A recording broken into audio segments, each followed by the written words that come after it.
O Jornal do Médio Vale recebe na tarde de hoje, quinta-feira, o presidente do PL de Timbó, Jean Schitz, ele que é advogado e também tem um trabalho na nossa comunidade timboense e região. Boa tarde, Jean, seja bem-vindo aos nossos estúdios.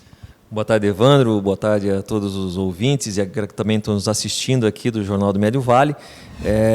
A gente busca sempre estar presente, né, e vivenciar essa questão política aqui na região, visto que o PL hoje é um partido que está em franco crescimento, né, está se tornando um dos maiores aí com representação no Brasil e vai ser muito importante na próxima eleição que acontece em outubro desse ano, visto que é o partido do presidente da República, o Jair Bolsonaro. Jean, no ano passado nós fizemos inclusive um registro no Jornal do Médio Vale, também no JMV-TV, da sua disposição de concorrer a deputado federal, já pelo PL. E como é que está essa situação agora? Eu sei que com a vinda do Bolsonaro, várias lideranças acompanharam o presidente nessa filiação. Como é que está o panorama em Santa Catarina? A gente tinha um projeto, né, o PL, ele estava trabalhando para fazer uma grande eleição estadual e também para fazer uma bancada federal, que hoje não tem, aqui de catarinenses, tudo vinculado à candidatura, pré-candidatura do senador Jorginho Melo como governador. Na época eu fui convidado pelo partido, dentro do trabalho que a gente apresentou na candidatura à prefeitura municipal aqui em Timbó em 2020, a compor, né, como deputado federal pelo PL. E foi um convite que a gente ficou realmente muito feliz de ter recebido, um reconhecimento do trabalho, e começamos a nos articular para isso, né, tentar fazer crescimento de novos diretórios e tudo. Mas a grande alegria que foi a vinda do presidente Bolsonaro para o PL, que era uma coisa que estava se desenhando, também trouxe um novo patamar para o partido, né? Ele deixou de não ter deputado federal para agora, na janela partidária, que abriu esse mês, passar a contar com 3, né? Que vieram na época do antigo PSL, junto com o presidente Jair Bolsonaro. Então mudou muito a nossa situação partidária. Nós antes tínhamos menos pré-candidatos do que vagas, né? Hoje a gente tem um excedente muito forte. Então tem pessoas muito bem posicionadas que vão buscar a reeleição, a própria vice-governadora Daniela também se filiou para disputar uma cadeira federal, o vice-presidente do partido Jorge Guetem, os deputados Carolina Detoni, Daniel Freitas e Coronel Armando. Então nós mudou a forma de enxergar, né, os nomes que disputarão tanto estadual quanto federal aqui no partido. A gente está acompanhando essa movimentação, mas entende que dentro desse cenário, onde as pessoas vão ter que fazer muito votos para se eleger, nós nos sairemos melhor se apoiarmos alguém aqui para deputado na região, em vez de lançar o nome de Timbó, que não dá só para lançar um nome para fazer número, né? A campanha é muito acirrada, tem muitos custos e nós precisamos, então, entrar no apoio de alguém que efetivamente vá ter uma condição de ganhar e que depois, mais lá para frente, nós possamos cobrar dele verbas e emendas aqui para o nosso município. Então, hoje, a gente não está mais trabalhando com essa hipótese, eu não vou mais me colocar como pré-candidato a deputado federal, por conta disso, né, porque hoje nós temos um excedente de gente com muito voto, com um trabalho já de longo tempo na política, e que eu acho que vão poder fazer um trabalho muito melhor e ter um resultado eleitoral muito melhor. E a gente tem que entender que é dessa forma que acontece, né? E o PL trabalha com quais pré-candidatos assim, aqui para estadual e federal? Aqui na nossa região hoje, a gente está agora recebendo mais visitas, né, e mais fortemente trabalhando. Então, nós estamos conversando com praticamente todos os que já estão eleitos e estão buscando a reeleição, e que também aqueles nomes que já se colocaram de outras eleições, não chegaram lá, mas que agora estão trabalhando fortemente, né?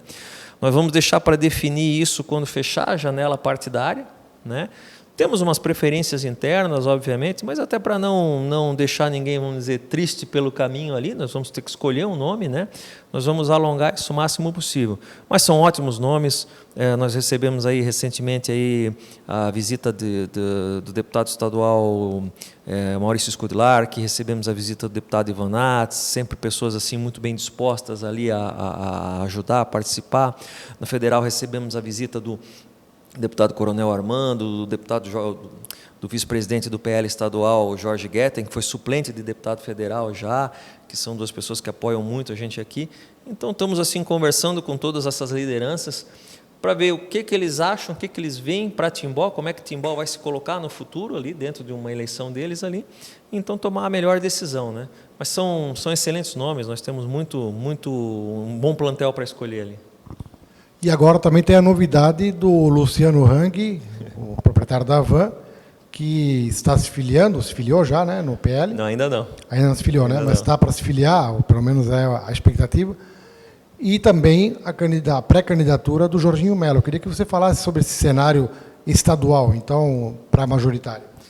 O Luciano Hang, ele foi construindo, né, essa história dele dentro da política, né, foi muito atuante na defesa do atual presidente Bolsonaro, e tanto que chegou a ser convocado na CPI da Covid, né, e lá teve um debate fortíssimo lá com os senadores de oposição ao governo. Então ficou assim meio que sem saída, vai ter que ser candidato. Até né? nos bastidores se dizia que o Luciano botou os caras no bolso, né? Ele é muito articulado, tem muita experiência e muito inteligente, né? Acima de tudo, muito inteligente. E muita gente acha que ele seria um nome fantástico para o Senado. Ele tem total vinculação com o governo Bolsonaro, muito amigo do senador Jorginho Melo, o caminho natural dele é o PL, né? Ele ainda não anunciou definitivamente, porque, claro que todo mundo quer ter o Luciano Hang no seu partido. Hoje, nos meios políticos, diz que muito, se ele sair para concorrer, praticamente os grandes nomes tiram o seu nome de circulação, porque esse ano é uma vaga só, e ele estaria lá na frente, na disputa. Então, ele vai conversar muito, vai ver muito, mas internamente a gente tem a percepção e várias confirmações, vários sinais certamente de que ele vem. Certamente para o PT ele não vai, né? Com certeza para a esquerda não. Mas ele deve se filiar ao PL, vai anunciar final do mês agora, ele adiou aí uma conferência, e como candidato a senador, e eu penso que vai ser muito bom para Santa Catarina, ele vai conseguir fazer um grande papel se efetivamente se lançar e se for eleito. Tenho muita confiança nele. E o senador Jorginho Melo, ele, desde o início, né, ele vem falando que o quê? Que ele quer ser o próximo governador de Santa Catarina. Ele vem falando há 3 anos, há 2 anos, e agora chegou à reta final. E ele está trabalhando para isso, ele está sendo eleito o melhor senador do Brasil ano após ano, ele tem se esforçado, ele chegou no auge da carreira política dele. E o cenário, que na época não se mostrava muito claro, agora está claríssimo. O atual governador Moisés é oposição ao presidente Bolsonaro, os dois não falam a mesma língua, não se conversam, não se encontram. Quem é que paga o pato? Santa Catarina, que é um estado que maciçamente votou no presidente Bolsonaro, e se hoje o Moisés está lá, foi por causa disso, ninguém conhecia ele. Então o povo meio que se sentiu traído, porque ele prometeu uma coisa e entregou outra. E nesse tempo todo, o Jorginho Melo foi um fiel escudeiro do Jair Bolsonaro e conseguiu trazer muitas vezes o presidente para cá, trazer muita coisa para cá que não estava acontecendo, e com isso se credenciou a ser o candidato do Bolsonaro aqui. Foi quem articulou a vinda do Bolsonaro para o PL e vai ser uma das pessoas que vai estar na cúpula da campanha dele. Então, é o candidato do Bolsonaro, é o nosso candidato, nós somos do partido do Bolsonaro, do Jorginho Melo, e vamos trabalhar para eles fazerem uma excelente votação aqui. As pesquisas são sensacionais em relação ao nome deles, e a gente vai ter que ver quem são os nomes que vão disputar contra ali, e essa definição vai ocorrer até junho, né? Mas a partir do 2 de abril, que é quando fecha a janela partidária, já vai ter uma boa ideia, né? Jean, com relação ao cenário nacional, queria uma opinião tua como presidente do PL, eu sei que você lê bastante sobre política, gosta do assunto. As pesquisas mostram uma realidade que a gente parece que não vê isso aqui, é diferente. Como é que você se sente? Evandro, analisar só o momento é sempre um erro. Você não pode analisar só o momento. Tu conhece isso muito bem, já tem várias eleições aí que o Jornal do Médio Vale vem cobrindo. Há 4 anos atrás, o Jair Bolsonaro perdia para qualquer um no segundo turno. Perdia para Ciro, perdia para Alckmin, perdia para Haddad, né? As pesquisas mostravam isso, né? E o que se viu foi exatamente o contrário. Por pouco o Bolsonaro não ganhou no primeiro turno, né? e no segundo turno ele botou mais de 10 milhões de votos sobre o segundo colocado. Então, isso é uma coisa que na rua você sente a diferença, né? Hoje, o principal adversário dele, que é o Lula, não vai para a rua. O PT não quer fazer o teste das ruas, está declarando isso aí, tem medo, né? Por quê? Isso é um grande fiasco. Então, o que eu te digo? A metodologia dessas pesquisas, eu falei há pouco tempo sobre isso nas minhas redes sociais, eles têm feito amostragens com 1.000, 2.000 pessoas, né? Isso aí é uma pesquisa para uma prefeitura municipal, né? E não para definir como é que o eleitorado está se movendo. Eu acredito que o presidente Jair Bolsonaro, como presidente, ele fez muita coisa boa, né? Ele tem um eleitorado muito fiel, que ele vai partir desse eleitorado, e é um número muito grande de votos, muito acima dos 20 e poucos % aí que estão mostrando que ele tem, né? Mas, ao mesmo tempo, tem um adversário que já foi presidente 2 vezes e elegeu sucessora, que, né, para mim, na minha opinião, é um ex-condenado, digamos assim, porque o STF livrou ele por questões técnicas, mas nunca disse que ele era inocente. Mas ainda no eleitorado, vamos dizer, geral, fora da região sul, tem ainda o seu coeficiente de votos. Vejo que o trabalho não vai ser fácil, até pela situação mundial que reflete na nossa situação nacional. Vai ficar polarizado, então, entre os dois, você acredita? Evandro sempre foi. Desde que nós saímos do período militar, sempre foram 2 candidatos que chegaram lá com força.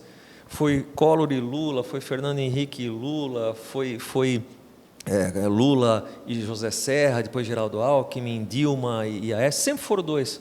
Nos Estados Unidos é republicanos e democratas, na Inglaterra é os trabalhistas e os conservadores, na Alemanha é os sociais cristãos e os sociais. Então, em todo lugar do mundo, basicamente, democracias consolidadas, polariza entre 2. É muito difícil ter terceiras vias. Isso são coisas que o pessoal tenta fazer mídia, porque querem se colocar.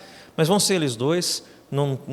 Olha, eu acho que somados os outros candidatos aí não vão chegar nem perto deles e vão possivelmente para o segundo turno, mas eu acredito que o país é de sua maioria ainda conservadora, cristã, acredita no trabalho, acredita na família e vai distribuir esse voto novamente para essa proposta que é apenas do Bolsonaro. Nenhum outro candidato tem essa proposta, né? E o Lula já está declarando ali que vai fazer aquilo que ele sempre fez, a intervenção do Estado, quer renacionalizar a Petrobras, que seria botar as mãos nela de novo, né? Então, eu duvido muito que isso aí vá convencer as pessoas a mudar voto, né? Porque na última eleição, o PT fez muito menos votos do que o Bolsonaro, não tem voto suficiente para ganhar dele, a não ser que tirar votos dele. Eu acho que não acredito que isso vai acontecer. Já, com relação ao cenário local, eu sei que o PL tem um projeto político a nível municipal, já concorreu na eleição passada, você foi candidato. E como é que está a situação do PL a nível municipal? Hoje o PL está trabalhando fortemente na questão municipal através do seu vereador, o Ito, né? Apresentando aí inúmeros requerimentos e projetos e sendo uma figura importante ali no parlamento. Nós, como partido, estamos buscando trazer verbas através de emendas parlamentares dos nossos deputados ali para poder entregar a administração municipal, para com isso fazer com que a cidade desenvolva e consiga cumprir aí os seus anseios. Temos uma sinalização aí de verbas na agricultura e na saúde, que eu espero que se realizem, para a gente poder dar um up nessas 2 áreas ali que são importantes. E quando eu falo agricultura, não só o apoio ao agricultor, mas muito também de infraestrutura nas estradas, né, que não compõe o perímetro urbano e que vem através dessa pasta, né, e não do Ministério das Cidades. Então, nós fazemos um papel hoje de trabalhar por Timbó, nas pautas que são importantes, nas pautas que as pessoas nos pedem, naquilo que o Legislativo ou o Executivo apresenta e que nós acreditamos, nós estamos sempre abertos ao apoio, né? E isso é uma visão que a gente tinha lá atrás. Nós não ganhamos a eleição, mas não é por isso que nós vamos torcer contra a administração que está aí, porque se a gente torcer contra ela, é pior para a cidade. Nós queremos que a cidade se desenvolva, a gente quer que as coisas deem certo. Então, é isso, né? E a gente tem trabalhado também na eleição estadual e federal agora com mais força, fazendo reuniões nos bairros, estamos fazendo uma por mês, já fizemos aí esse ano uma reunião em bairros mais periféricos. A receptividade é fantástica, as pessoas realmente assim apoiam, né, esse projeto do PL estadual e federal, e eu tenho certeza que aqui vai fazer uma excelente votação.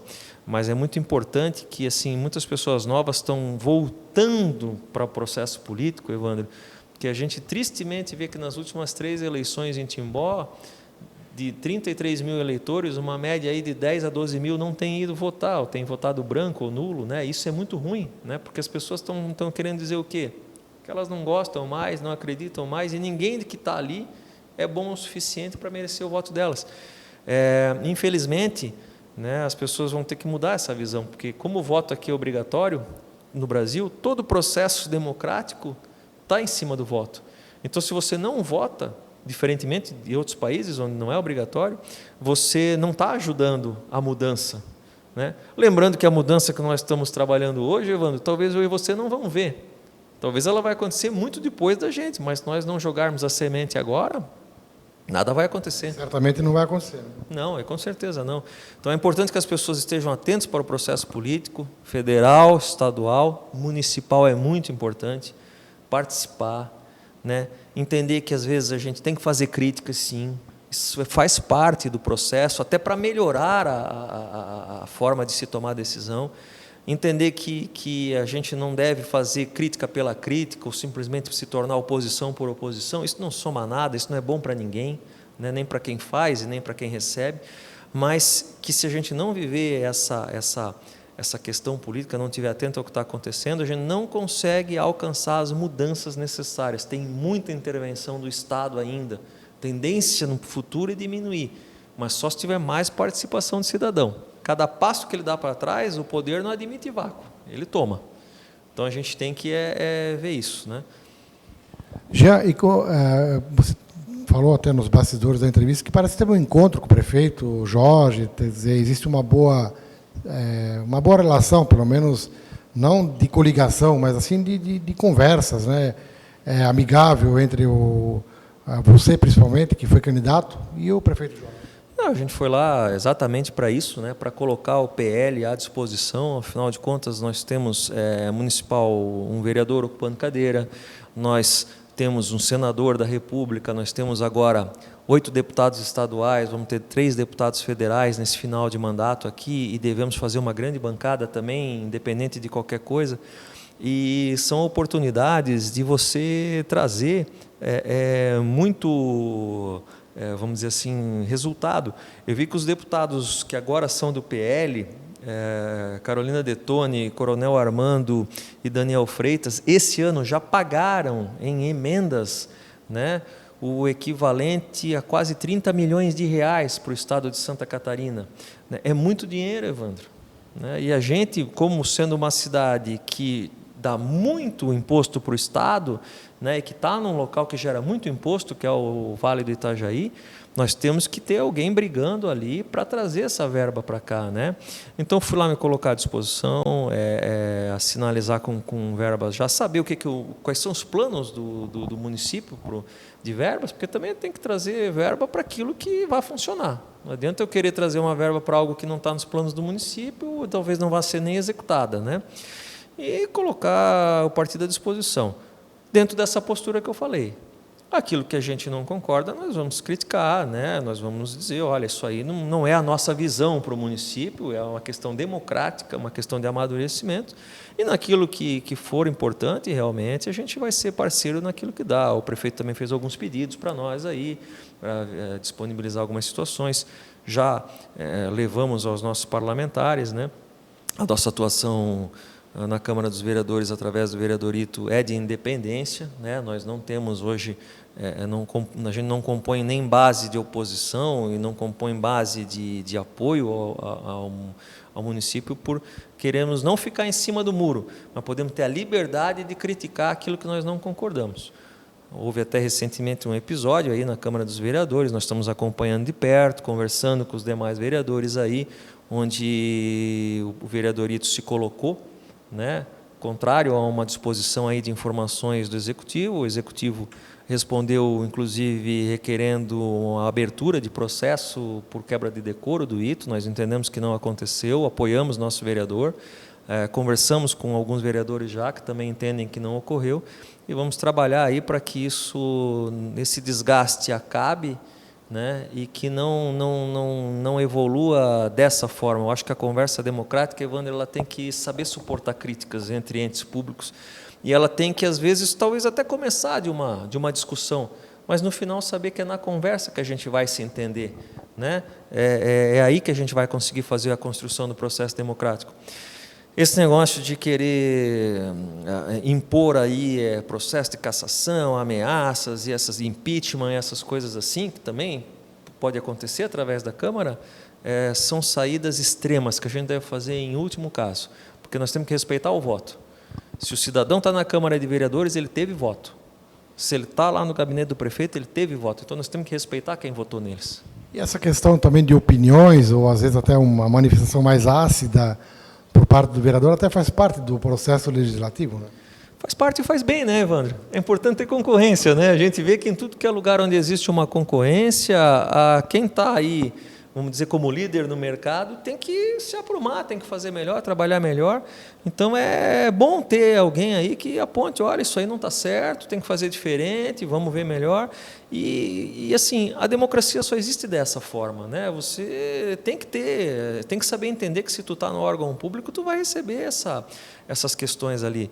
Então, as críticas, eu acho que elas são bem-vindas. Claro, elas têm um limite, né? Você não pode partir para questões aí que não tem sentido, a crítica pela crítica. Nós não fazemos isso, nosso vereador não faz isso. A gente faz a crítica naquilo que nós entendemos que na nossa visão, não está correto. Nós temos representação parlamentar, temos representação de voto. Agora o Jean está dando uma de bombeiro nessa questão aí, então, né? Não penso de bombeiro. Eu penso que, primeira coisa, eu cuido de quem está do meu lado.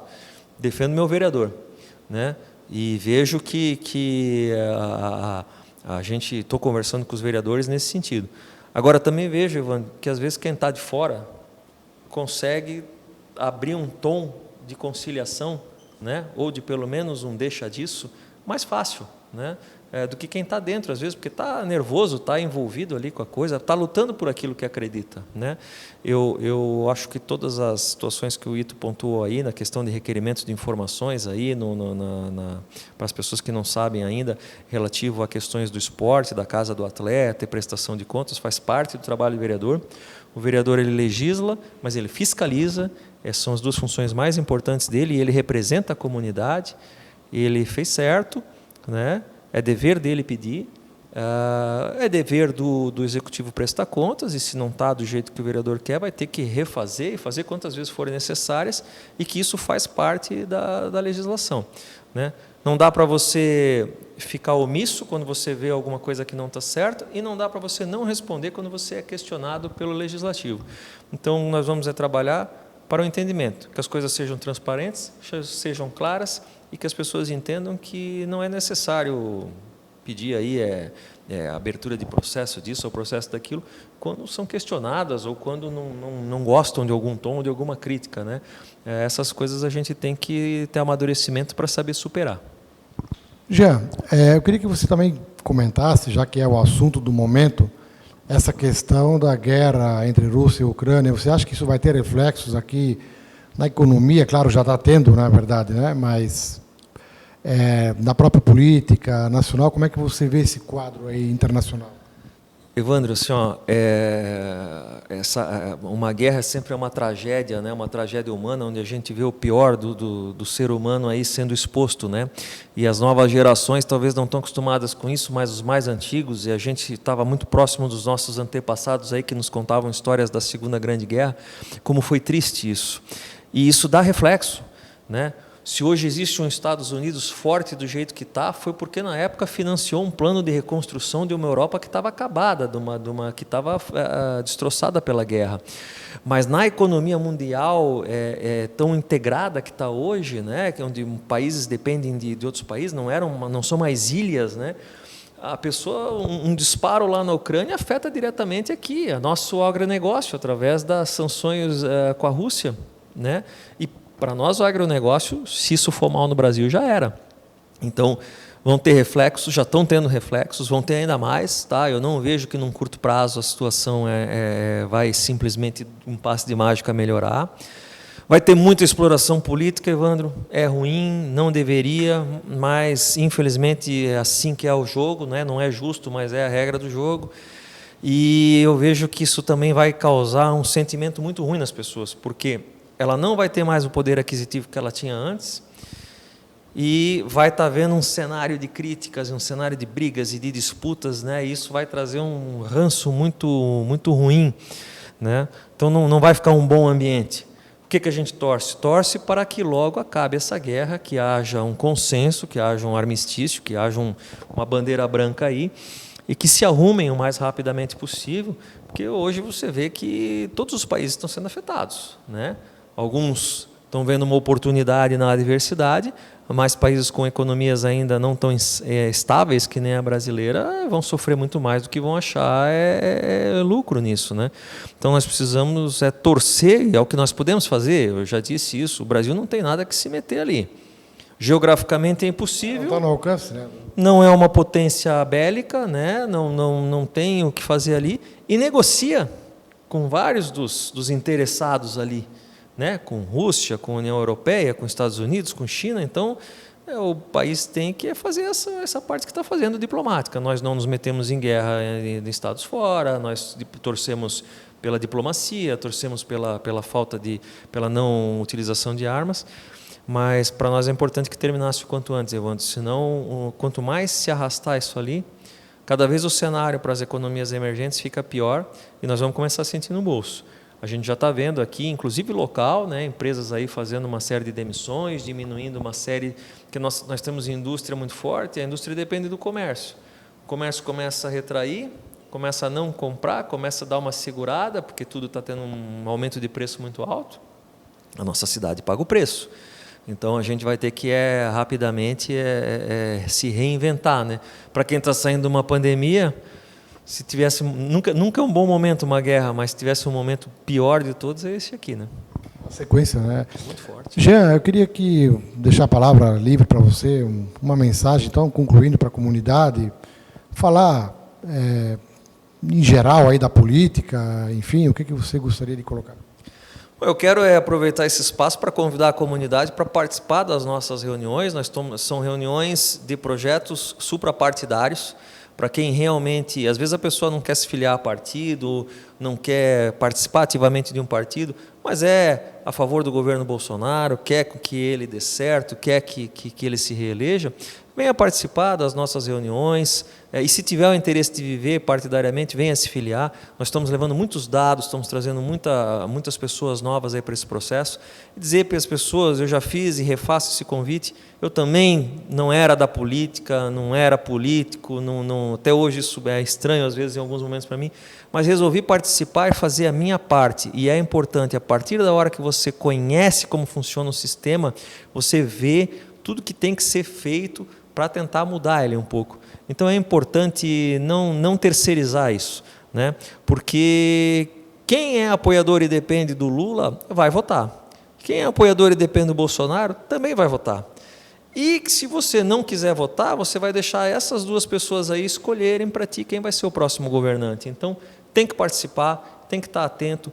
O Brasil tem um intervencionismo ainda muito alto, então não dá para fingir que a política não existe, a gente tem muito cargo político, então nós precisamos, para mudar isso inclusive, que as pessoas participem cada vez mais e ocupem esses espaços ali, e interajam e entendam o que está acontecendo, tá? Porque hoje você não consegue dar muito espaço sem isso. Importantes são as bancadas. Nos últimos 4 anos a gente viu uma guerra franca aberta aí entre o legislativo, o executivo e o judiciário. Então é importante ver em quem você vai votar para a bancada dos deputados e dos senadores, mas também entender que isso é parte de um processo de construção que nunca está acabado, mas que a gente tem que em algum momento começar. Dizer para as pessoas que vai ser um ano talvez muito difícil, né? Mas que nós temos que encarar ele com força, com garra e com otimismo.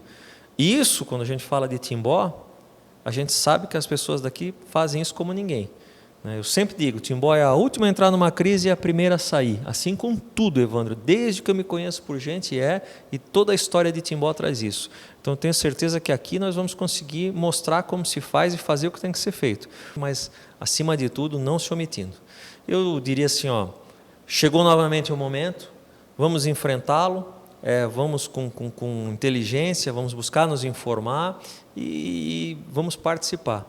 Tenho certeza que aqui na nossa cidade nós vamos ter uma participação efetiva e um resultado muito positivo. Muito bem, este foi o advogado, presidente do PL de Timbó, Jean Schitz, que veio trazer algumas novidades e fazer os seus comentários, a sua análise sobre a política nacional, estadual e também regional. Um abraço para todos e até breve.